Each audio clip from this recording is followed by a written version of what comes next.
اینجا ماوراپورام از سواحل استوایی جنوب هندوستان. این مارمولک های تغییر ژنتیک داده شده جنوب هندوستان هستند از قدرت و جثه بزرگی برخوردارند و به کمین می نشینند تا پشه های بزرگی که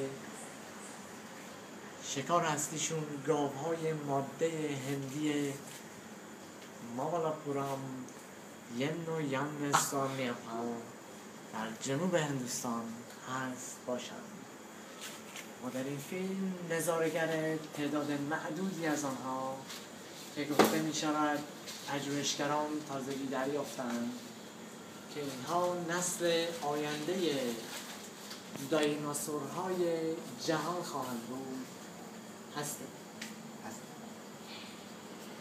شما ناظر پشه هایی هستیم که به دور مارمولک ها می‌گردند تا مارمولک ها را بخورند، اما خود شکار این نیمچه دایناسورهای قرن 21 میشه. این یکیشو سقوط کرد. افتاد از بس سنگین بود آقا، از بس سنگین بود. بگیرش اونجاست. کجا؟ ما روی اون پله است. زوم کن آقا، زوم کن. This is the Mavallapuram. Yan Swamiapa.